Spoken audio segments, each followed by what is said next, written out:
The sun had set over the Arizona frontier, leaving the sky brushed with amber and violet. In the last gleam of daylight, shimmered over the low hills surrounding the Briggs. Ranch Thomas Briggs, an aging rancher with more years behind him than ahead, leaned against the corral fence, the wood worn smooth by his hand over decades of work. His horses had been fed, the cattle penned for the night, and the long silence of the desert stretched around him like a heavy blanket. The only sound came from the windmill creaking in rhythm with the dying wind, and the soft shuffle of his dogs settling by the porch. Life on the ranch had become as predictable as the sunrise, quiet, steady, lonely. He hadn't spoken to another soul in nearly 3 weeks. His wife, Clara, had been gone 12 years, buried on the small hill behind the barn, beneath a cottonwood tree that refused to die even through the harshest drought. His son, Luke, had gone east long ago, chasing money and railroads, promising to return one day. But that promise had turned into silence. Thomas had learned to fill the quiet with work and memories. That night, as the wind shifted and the horizon grew dim, the dogs began barking, not their usual restless bark, but sharp, urgent, uneasy. Thomas lifted his head, squinting into the darkness. The desert, though empty, had a way of whispering before it spoke. A faint dust cloud shimmered in the moonlight, moving slowly toward his gate. He reached for his rifle, the one he'd carried since the war, and stood still as the silhouettes grew clearer. 4 figures, walking rather than riding, wrapped in blankets and shawls. As they drew near, he saw they were women, Apache by their dress and bearing, exhausted, hungry and weary. Their faces were streaked with dust, their feet bare and cut from the stones. The eldest among them, tall and proud despite her weariness, stepped forward. "We asked for shelter," she said in halting English. "Only for the night." Thomas hesitated. He'd heard stories of Apache raids, of settlers ambushed and cattle stolen, but he'd also seen soldiers burn villages and shoot children. The line between guilt and innocence was thin out here. He studied their eyes, not defiant, not pleading, just tired. He lowered his rifle. "You can rest," he said quietly. "There's food inside." Inside the small cabin, he lit a lantern and filled the pot with water. The women sat near the fire, their faces flickering with the warm glow. He could see now how young 2 of them were, hardly older than his granddaughter might have been if he'd ever had one. The youngest hands trembled as she held her cup of water, her voice barely a whisper. "We ran, soldiers came, we ran."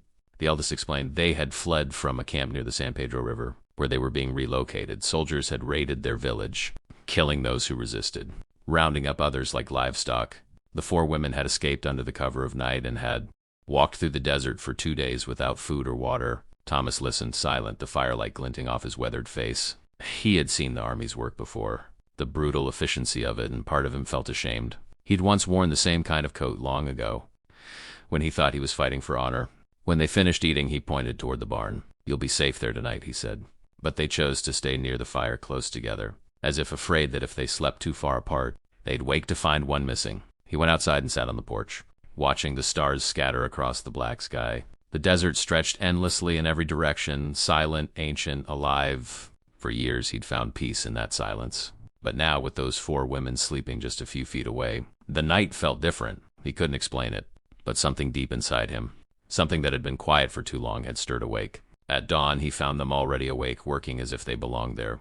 2 were hauling water from the well, another was mending a torn rope, and the youngest fed the chickens, laughing softly when they chased her skirt. Thomas watched from the porch, coffee in hand, a faint smile tugging at his face. He hadn't heard laughter on this ranch since Clara's days. Later that afternoon, as he worked by the corral, a distant rumble broke the calm. Dust rose on the far ridge. Riders. 3 of them. They rode hard, their coats whipping in the wind, rifles strapped to their saddles. Thomas's jaw tightened. Strangers rarely came this far unless they were looking for something, or someone. He turned toward the cabin. The eldest Apache woman met his eyes through the window, her expression unreadable but knowing. When the riders reached the gate, they didn't bother to dismount. Their leader, a tall man with a scar down his cheek and eyes cold as glass, tipped his hat. "Mornin', old man," he said. "You seen 4 Apache women pass through here? Escaped from Fort Bowie 2 nights back." Thomas didn't answer. The scarred man's tone was too sure, too cruel. "Army's offering $50 a head," he continued. "We'll take a look around if you don't mind." Thomas set down his hammer slowly and wiped his hands on his jeans. "I mind," he said evenly. "Ain't nothing here but me and my horses." The man's grin widened. "You don't want to stand between us and a bounty." But Thomas didn't flinch. He had lived long enough to know that peace sometimes needed the courage to draw a line. The wind shifted again, carrying the smell of rain and something else. Trouble. The riders stared at him for a long moment before turning their horses toward the barn. Thomas stepped in their path, rifle in hand. "That's far enough." The scarred man laughed. "You're too old to plague, Hero Briggs. Maybe, Thomas said, cocking the rifle. But old men got nothing left to lose. The air went still, heavy with tension. Vuff. Riders' hands drifted toward their guns. But before anything happened, thunder cracked in the distance. The sound echoed like a warning from the mountains themselves. For a moment, no one moved. Then the riders turned their horses and rode off slowly, dust trailing behind them. As they disappeared beyond the ridge, the women emerged from hiding. The eldest placed a hand on Thomas's shoulder. "You risked much," she said quietly. "We will remember." That night, as the rain finally came, Thomas sat by the fire listening to a drum on the roof. The women slept soundly nearby. The world outside his door had changed forever. And deep down, he knew this was only the beginning. The rain poured through the night, heavy and relentless, washing the dust from the air and drumming a rhythm against the tin roof. Thunder rolled far over the mountains, echoing through the valleys like the growl of something ancient and restless. Inside the cabin, the fire burned low, throwing flickering shadows on the log walls. Thomas sat in his chair with the rifle across his knees, his eyes fixed on the doorway. The 4 Apache women slept close to the hearth, their blankets pulled tight, their faces softened by exhaustion. For the first time since Clara's death, Thomas didn't feel alone. The presence of life of people breathed warmth back into the old ranch house. But he knew the peace wouldn't last. He had seen the way those bounty riders looked at him earlier, the cold calculation in their eyes. They would be back. The army didn't let go of its quarry. And men like that didn't walk away from $50 a head. He checked his rifle, polished the chamber, and whispered to himself, "If trouble's coming, let it come. I've lived too long with ghosts already." By dawn, the rain had stopped, leaving the land soaked and shining. Steam rose from the wet earth as the first light of morning spilled over the desert.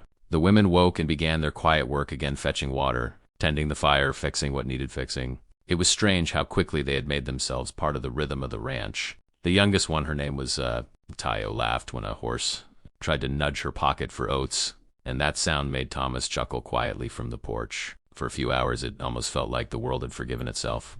But by mid-morning, the dogs started barking again, sharp and frantic. Thomas stepped out and his stomach sank. Dust rose once more on the far ridge, this time 5 riders.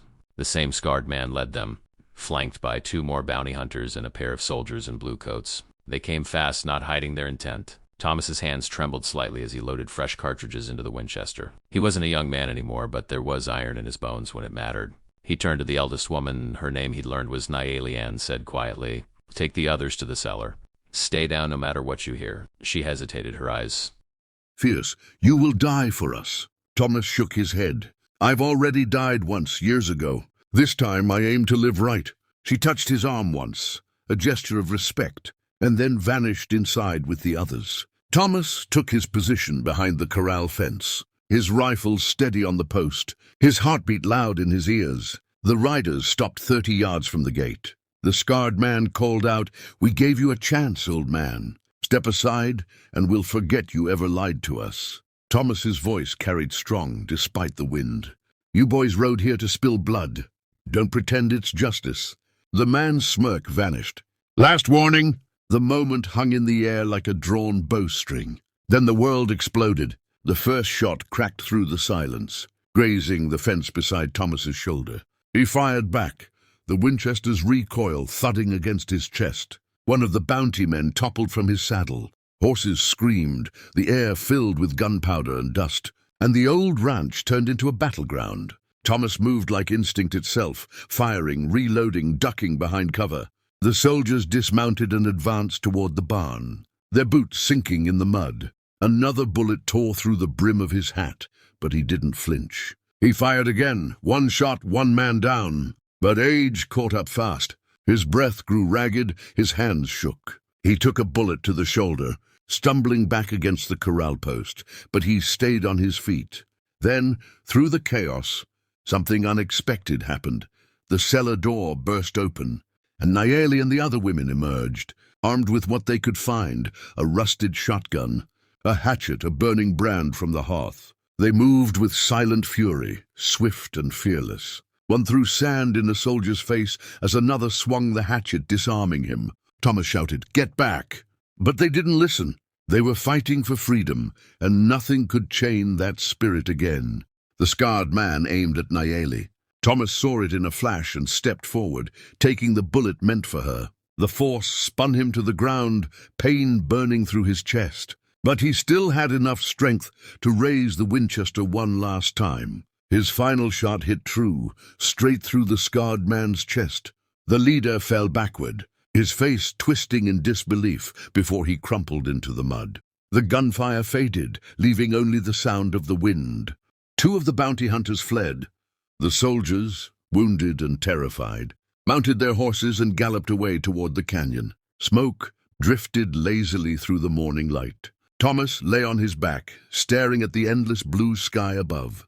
The pain was deep, but his heart felt strangely light. Nayeli knelt beside him, pressing her hands over the wound, tears streaming down her face. "Don't cry," he rasped. "You're free now.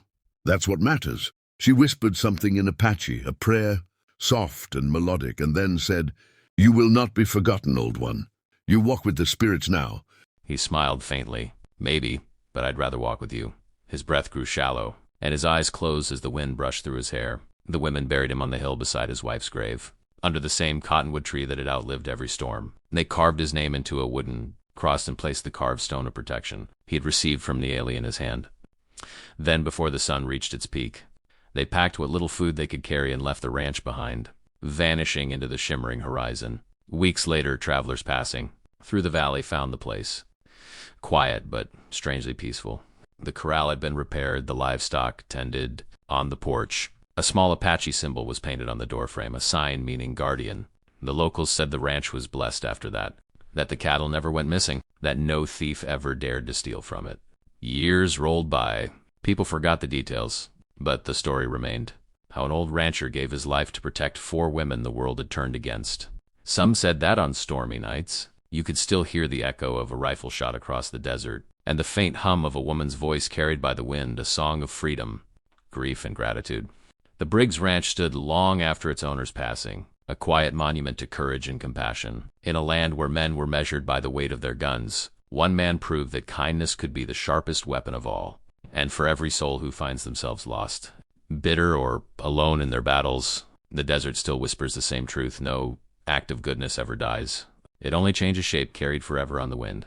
So if this story touched something in your heart, if you felt the spirit of the frontier rise again within you, don't forget to subscribe and join our Wild West family. Because out here, every story leaves a mark, and some, like this one, live forever in the dust and dawn of the American frontier.